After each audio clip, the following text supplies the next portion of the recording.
what's for dinner? How many times do you hear that from your kids? Mom, what's for dinner? I feel like one of the hardest things about adulting nobody told you about as you're becoming an adult is you got to think about what you're going to have for dinner and what the rest of the family's going to have for breakfast, lunch, and dinner and snacks for the end of time.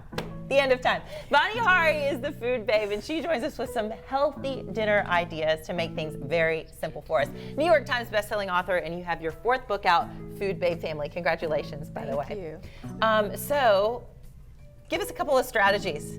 Let's talk about dinner. So dinner is the time where I think is the most crucial for everybody to sit down together. It's been shown that when families sit down together, you eat healthier, you have better rates of success in school, better rates in success of your mental health, and it's something that we all have to work on happening. I know everyone is so busy with their own lives and work, and everybody has school and sports and like everything that's going on.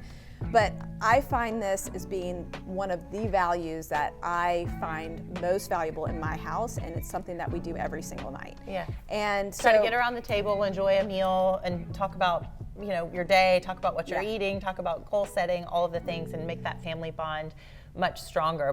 Before we get even more into your tips, let's talk about your story. How did you become a food activist? She's not just passionate about taking pretty pictures for her 1.5 million followers on the Food Babes Instagram page. You're a food activist. What made you so passionate about this? Well, I was super sick as a child. I was on 9 prescription drugs, had eczema, asthma, allergies. I had 2 surgeries, appendicitis and endometriosis in my early 20s.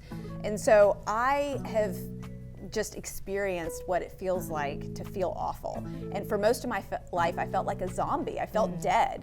And when I was finally waking up to, hey, I want to do something different, and I was reading this chapter in this book about how the majority of food in the grocery store is dead, it hit me like anything. I was just like, I can't believe that's actually how I feel and how I felt. You felt dead. And so I was like, how do I feel alive? And so I started to add as much real food to my diet as possible. And then I started to wonder and have this insatiable curiosity about all the foods I used to eat and what was actually in them and why I was so addicted to them, why I wanted to eat them every single day. And so I started to research things like the Chick-fil-A chicken sandwich and realizing that it had close to 100 ingredients in it, and that one of the first ingredients in it was MSG, an ingredient that they feed to rats in obesity studies to make the rats fat. Oh my gosh, I have to say, nobody's gonna get between me and my Chick-fil-A. I love Chick-fil-A. Well, you know what? In my new book, Food Babe Family, I have copycat Chick-fil-A recipes in the book. Okay. Because I know how good it is, and actually my mouth is still watering, even though I haven't had it in like 15 years, because that's how strong of a chemical bond that they're doing in your brain. They're literally hijacking your taste buds. They're using the same science as the tobacco industry created addiction in cigarettes. Now they're using that same science in food to create addiction to food so that the food companies make more money. So you've gotten a lot of people to sign petitions and actually create change in the fast food industry, for sure. How did Chick-fil-A respond to you? So after a post I'd written about them went viral, they actually invited me to their headquarters. It was one of the pivotal moments that actually led me to quitting my day job, because I realized if I have to take off and take PTO to go consult with food companies, like this is actually my calling in terms of what I can do for the world and change. And so when I sat down with the Chick-fil-A executives, I sat in this big boardroom and they did this whole pomp and pony show. I mean, they even picked me up in a cow-wrapped car at the airport in Atlanta, and they have great marketing. they do, and they really were so nice and so hospitable to me and my requests. I mean, they sat down and they said, okay, you have a lot of things wrong with our food. What would be the list and what would be the priority of what you would want us to change? And back then, they were using factory farms chickens that were being fed routine antibiotics. And routine antibiotics was something that unfortunately is causing all sorts of issues in terms of creating superbugs and making us resistant to actually fighting those superbugs. So there's no drugs that can really, take on these superbugs. So it was becoming an issue. And I had the opportunity to meet a former general of the United States Army, and I had a chance to ask him one question. I said, what's the biggest food issue for you? And he's like, antibiotics and the production of meat, because it could wipe out the human race. And that just was like whoa, that's like serious, right? So when they asked me to like list all my concerns in the priority, that was my number one thing. With antibiotics. Yes, and in the room was the head chicken guy. And he's like, listen, we just don't have enough supply. There's just not enough farms that do this. And I said, it doesn't matter. You have to make the change. You have to require them to do it. You have to lead the initiative. This is what Chipotle is doing. This is something you guys can do too. And within 2 years, they made the commitment to do it, and they've done it. Wow. So they made the commitment to you that day in the boardroom, and now they've done it. Yeah. Wow, that's a great story. Yeah, and I mean, there's other things on that list that they've done too. They've removed artificial color from their ice cream and their pickles. They've removed TBHQ. They've removed, which is one of the ingredients that we talked about in a previous segment with you. That's in Reese's Peanut Butter Cups and in Domino's Pizza.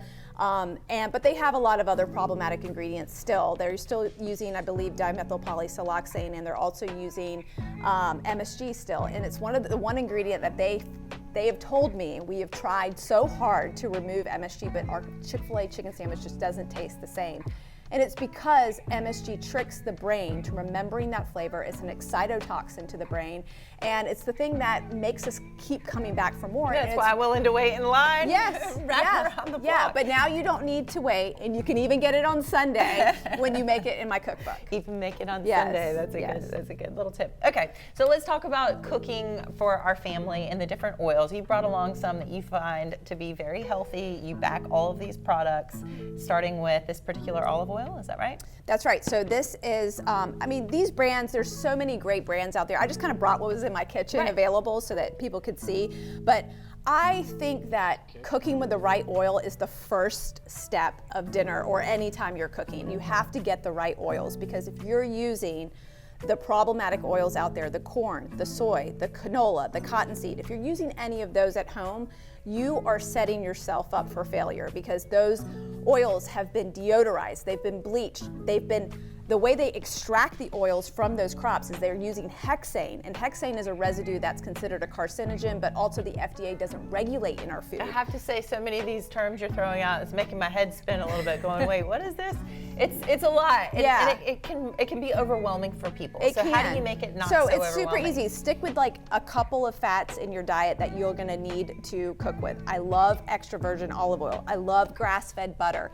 This is amazing and has high vitamin A, and it's also just really, really great for your brain. It's got omega-3 fatty acids because it's grass-fed butter. It's 100% grass-fed butter that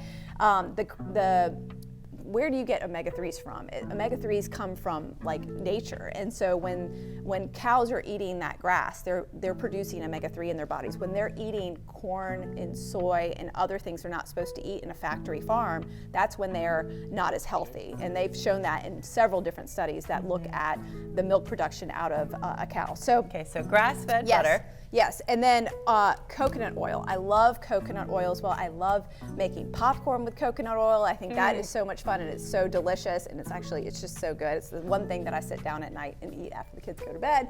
And then this is just something I had in my pantry that I think is so awesome. This is just duck fat. I haven't ever cooked with that. Duck fat is so healthy for you. It's got a lot of vitamins and minerals, and it's something that is not going to clog your arteries. But I'm telling you, you fry a couple potatoes in here, you'll be crying home to mama. In a good way? Yes, in a good way. In a good way. I had a Southern chef on a show one time with me. He said, "Is slap your mama good?" I said, "Is that good? Is that good?" And now I'm back in the South, and you're throwing some new ones at me as well. Well, I don't know any of these phrases. Both my parents were immigrants from India, and they butchered all the phrases growing up. And so my husband laughs at me when I try to recreate all the phrases, and they're always off. So, and I'm sure the people on my Instagram and other people have seen me talk live. They see this all the time, and they think it's hilarious. Well, you and I met a long, long time ago, and it's nice to see you again. I know, it's so nice great. to see you. We met in some of the fitness classes that I was teaching, and then I interviewed you on a morning show in New York a long time ago, and it's been fun to see how much you have expanded. You're now the CEO of a couple of different companies. Final question for you: with your 2 kids, how do you manage it all? You've got these 2 companies. You're trying to make sure you do all the things and practice what you preach, and also also, be a good wife and friend? I mean, how do you do it all? It's hard, but I really prioritize my health, and so I think that allows me to do it all because I feel good, I have a lot of energy. I get up every single morning, I have my routines, I get my lemon water first thing in the morning, I have my True Vani shakes every single day, and then I am working out, doing some kind of form of exercise. Sometimes I don't get the full amount that I want to, but I'm telling you, that 20 minutes, that 30 minutes, sometimes is just what it takes. Even 5 makes a difference. And one of the commitments I made actually to myself recently, I was on a vacation with my children, and we were gone for a couple weeks, and I was like, how am I going to take care of myself? This is a foreign place. We have a foreign kitchen. I got to, go to the grocery store in a different place. I can't just call Prime Delivery or whatever, right? Like this is going to be hard. And I just said, I'm going to commit 10 minutes a day, 10 minutes a day of working out every single day while I'm on this vacation, because I had that fear of kind of missing out. Like if I just stay away, I won't get to see my child in the pool or like whatever, right? And that 10 minutes a day made that vacation so much better, and it's something that I'm just going to continue to do anytime I'm away too. So you just got to prioritize yourself first. Yeah, absolutely. And when you fall out of the vacation routine, then it ends up into your normal routine too. So you end up falling out of it if you don't train on vacation. I always say that. Do it on the holidays too if you can. Yeah. Well, Vani Hari, thank you so much. Where can people find your brand new book?